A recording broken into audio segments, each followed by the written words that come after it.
Hi, back into Secure Radio, Sarasota, Florida.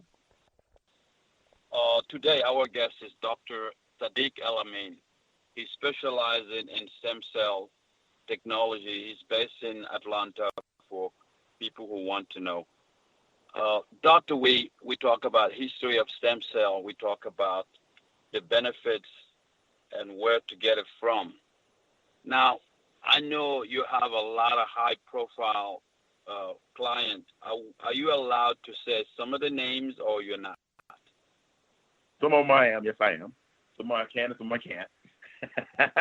But some of them don't mind. Okay, can you give us? But Sekou, we can talk about a lot of the athletes that have had it too. So it's not like it's some athletes have talked about it, and as you know, but we can talk about some of them. We will.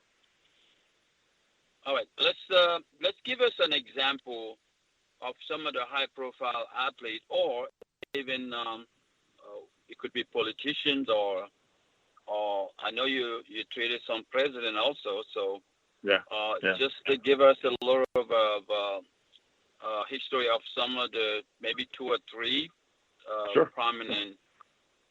So the first okay, since you brought up a former president, I can talk about her.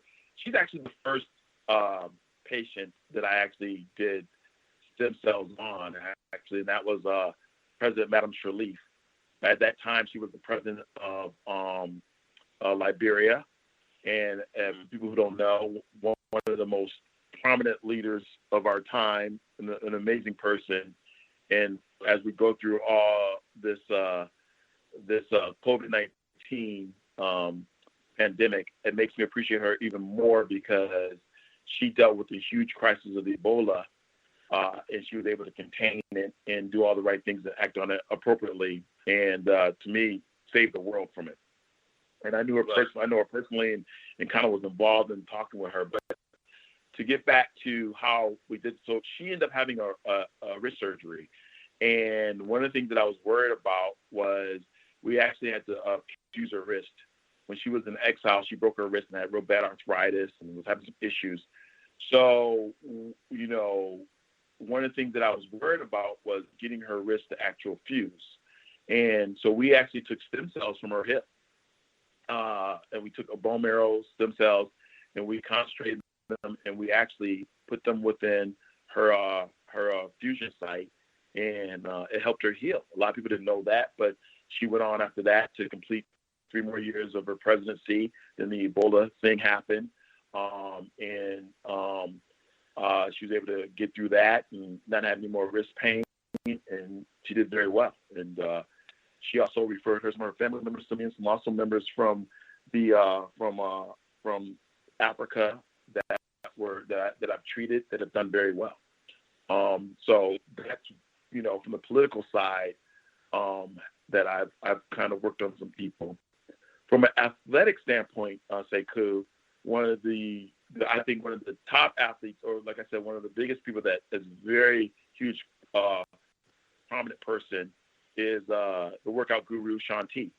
If you don't know him, he is a huge. He loves tennis, and he's a huge workout fitness that trains a lot of high-profile athletes, but also have competed in the fitness arena and done a lot of training. I mean, I think he has over close to 90 million followers on Beachbody, and he was one of the individuals that were having really bad severe knee issues, and we did do regenerative therapy on him, and that really helped him out considerably.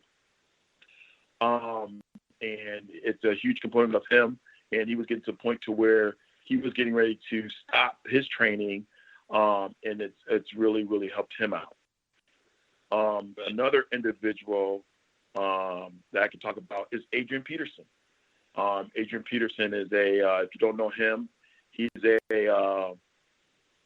running back right now for the Washington Redskins. He's, as you know, he talks about it. He's have used regenerative therapy throughout his career, and it's really, really helped him out tremendously. And so, he's now all-decade team, still playing. He's still doing extremely well. Rushed for over 1,000 yards, and he's in the year 13, 14 of his career, maybe even longer. And it's been a part of a part of his regiment, and he's done well. Okay. Hi, CQ Radio. We're back for the part 2 with Dr. Sadiq El-Amin, who specializes in stem cell research. Doctor, you did talk about the famous people you have treated before, such as the president of Liberia, Shanti, and Anderson, right? Adrian Peterson, yes. Adrian Peterson, right. Yeah. Mm-hmm. So my question to you while you were answering those questions is you mentioned that while you were treating the president, you extracted the bone marrow and its stem cell. Can you do both? Right. Yes. So for that particular case, we needed two things. We needed the marrow cells, the stem cells, and we also needed the bone in between, which sort of kind of also is almost like a graft. In that case, we needed to be able to fill an area where, we're trying to get two bones to fuse together. And so the best way to do that is to find the cells in the bone that has the best growth factors, the best cells to actually start that process.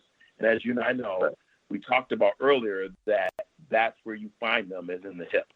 So we took the bone marrow, and we also took all the cellular contents of that, and we put it in that wrist, along with a plate and screw, and that helped it fuse. Meaning it helped it heal, and that's very common. You'll see that if you have like spine surgery done and they're doing a back fusion, and they say, hey, we're going to take some bone graft from your hip or from your pelvis, they call it. I think the area is called the iliac crest. That's your hip bone that people, if you hit that, it hurts. People will say, hey, that's what they're actually doing. That bone inside that marrow has what they call bone or cancellous bone, and it also has all the components of stem cells in it to help heal. Mm.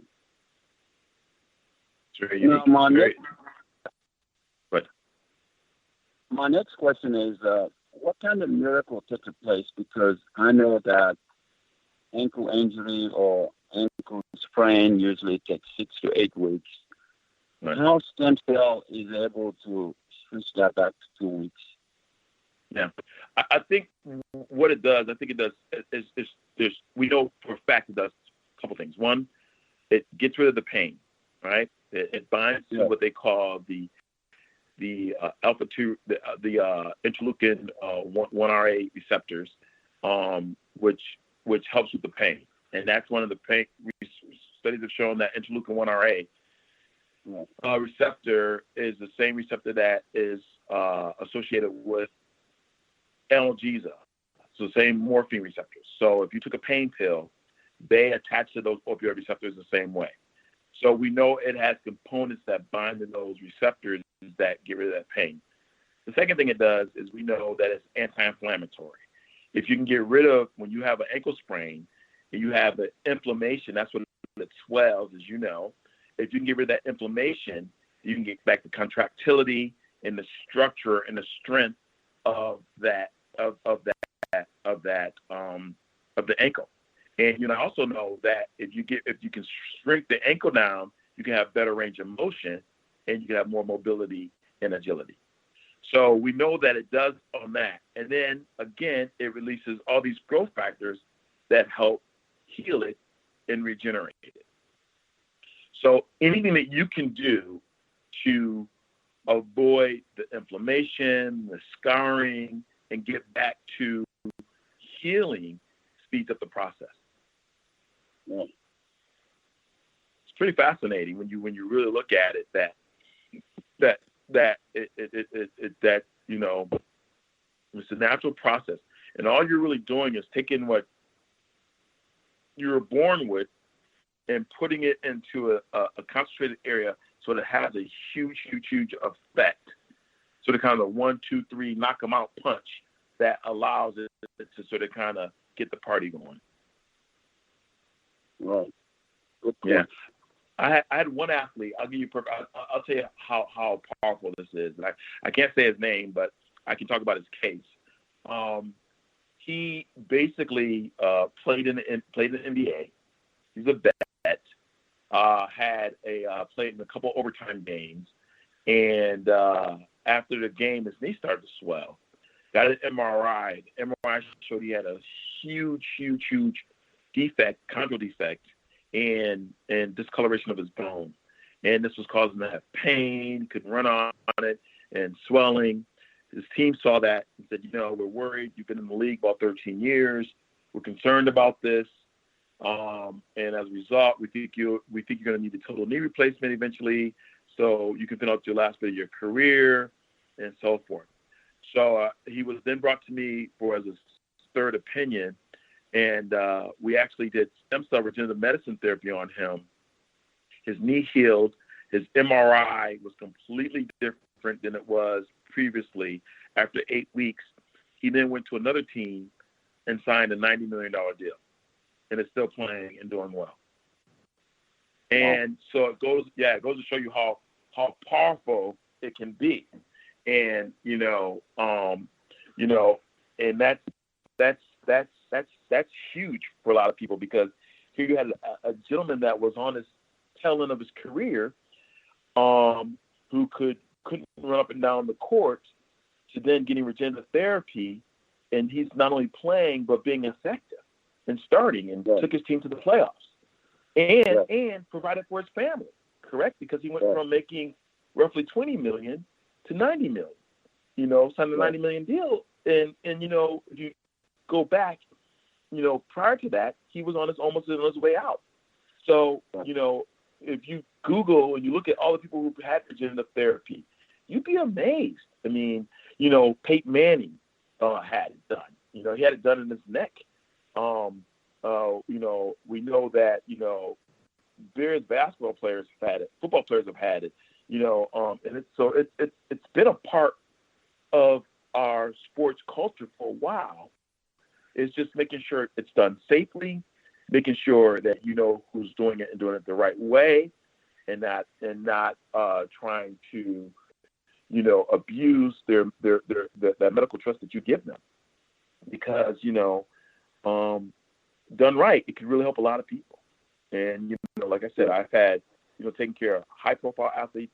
I'll give you a perfect example. I had one of the top gymnasts in Dallas had an injury called a gymnast wrist. If you're not familiar with that, that's like gymnasts, because they're so young, they do a lot of pounding on their wrist.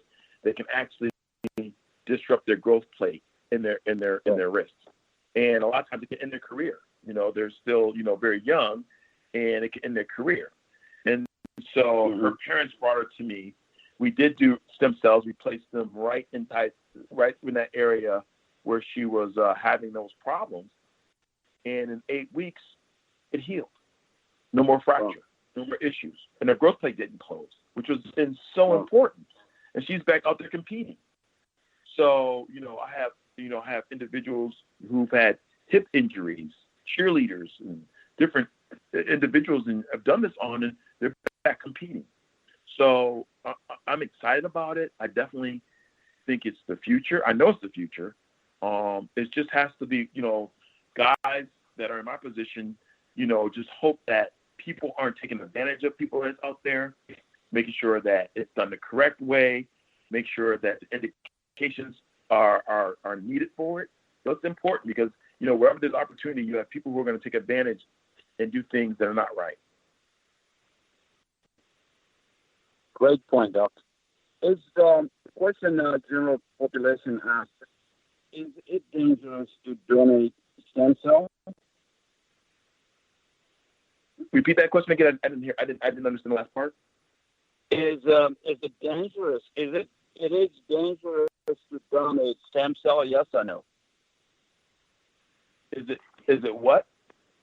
Is dangerous. Like if someone